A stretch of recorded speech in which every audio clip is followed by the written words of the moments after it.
안녕하세요. 이번 영상의 경우에는 NCS 의사소통 능력 공부 방법 세 가지를 말씀드리려 합니다. NCS를 준비하시는 분들이라면 아시다시피 그 의사소통 능력이랑 수리 능력, 요건 거의 대부분 맞춰야 하는 과목들 중 하나거든요. 기본적으로 독해를 잘하셔서 의사소통 능력을 잘하시는 분들도 계시겠지만, 제가 직접 의사소통 능력 240제 1을 만들면서 그런 의사소통 능력을 공부하시는 분들에게 도움이 되었으면 하는 바람으로 제작하게 되었습니다. 우선 그 의사소통 능력의 경우에는 대표적으로 제목, 주제, 그리고 내용 일치, 불일치 이렇게 나눌 수 있는데, 아마 대부분 제목이나 주제의 경우 잘 맞추실 거라고 생각합니다. 내용일치나 불일치 이런 유형에 있어서 좀 약한 분들이 계실 거예요. 물론 조금 유형을 더 나아가서 뭐 추론 아니면 뭐 의견을 강화하는 거 이런 유형들도 있겠지만, 크게 놓고 보면 의사소통 능력의 경우에는 주제랑 내용일치 이렇게 거의 뭐 두 가지 유형이 있다고 보시면 됩니다. 그렇기 때문에 이 유형들을 공부할 때 어떻게 공부하면 좋을지 영상을 담아보게 되었습니다. 먼저 첫 번째로는요, 선지를 먼저 보고 본문을 읽는 것입니다.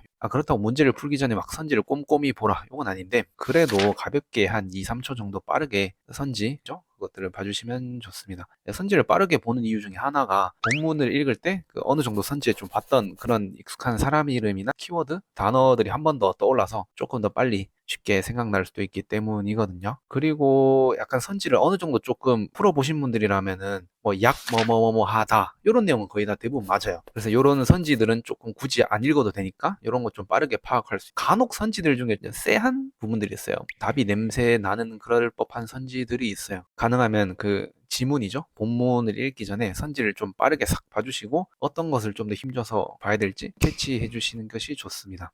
이게 NCS의 경우에는 특도전이기 때문에 문제를 풀 때 좀 완벽하게 막 이해해서 푼다는 느낌보다는 좀 숨은 그림 찾기 하듯이 빠르게 눈으로 왔다 갔다 봐주시는 것이 좋습니다. 그리고 두 번째로는 키워드 및 접속사의 표시하기. 그렇다고 해서 많이 표시할 필요는 없고, 저 같은 경우에는 중요한 키워드나 사람, 인물 같은 경우에는 빠르게 동그라미로 표시하고, 뭐 그러나 뭐와 같은 그런 좀 관계어 뭐 이런 거 같은 경우는 좀 세모로 표시해서 조금 더 주의 깊게 보는 편입니다. 이게 사실 NCS의 경우에는 순발력 싸움이라서 특정 인물이나 키워드가 어떤 것을 했는지 빠르게 보는 것이 중요한데, 이게 만약에 체크 안 돼 있으면 다시 어디 있는지 헷갈린단 말이야. 특정 키워드를 찾아서 왔다 갔다 하는데 조금이나마 좀 시간이 줄었으면 좋겠네요. 그리고 가끔 그 숫자 장난질을 하는 경우도 있거든요. 막 1980년대, 60년? 그래서 이런 숫자 같은 것도 그래도 꼼꼼하게 봐주시는 것도 추천드립니다. 그리고 마지막으로 세 번째는요, 적게 읽기, 흔히 말해 선지 플레이하기입니다. 뭐 다른 과목 다 공통되는 말이긴 한데, 예를 들어 뭐 보기가 기역, 니은, 디귿, 리을 이렇게 네 가지가 있다고 해요. 그러면은 이 네 가지를 전부 다 읽는 것이 아니라 선지를 봐가면서 최대한 적게 읽어야 됩니다. 예를 들어 1번이 기역, 2번이 기역, 니은, 3번이 기역, 디귿, 4번이 기역, 니은, 리을, 5번이 니은, 디귿, 리을 이렇게 있을 경우 일단 확률상 기억이 정답이 될 확률이 매우 높잖아요. 그래서 저는 기억은 맞다고 판단하고 니은부터 읽어줍니다. 이렇게 했을 때 니은이 맞으면 2번 또는 4번이 답이 될 가능성이 높고, 만약에 니은이 틀리면 3번이 답이 될 가능성이 높잖아요. 기억, 니은, 디귿, 리을을 모두 다 읽는 것이 아니라 두 개, 정말 많아야 세 개 정도만 참거짓을 밝혀내면 쉽게 답을 찾을 수 있기 때문에, 이게 1분 1초도 아까운 시험이란 말이에요. 그렇기 때문에 이 방법을 꼭 활용하셨으면 좋겠습니다. 물론 어디까지나 이 선지 플레이의 경우 좀 확률 게임이지만, 그래도 가장 운 없어도 다 읽는 건데 그것보다는 좀 시간을 줄여줄 수 있기 때문에 이 방법을 추천드리는 편입니다.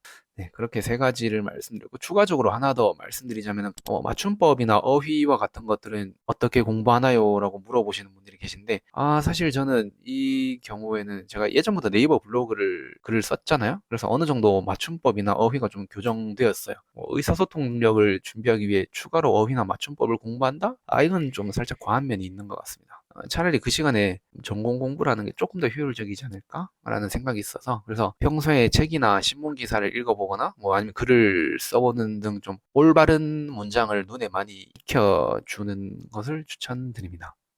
이렇게 해서 세 가지 정도로 NCS 의사소통 능력 공부 방법을 말씀드리게 되었네요. 사실 의사소통 능력은 그 수리 능력과 같이 최대한 많이 맞춰줘야 하는 그런 과목이란 말이야. 많이 맞추셨으면 합니다. 네. 이는 어디까지나 개인적인 생각을 영상으로 담아냈고, 혹시라도 공부하시다가 궁금하신 점 있으시면 언제든지 말씀해 주세요. 감사합니다.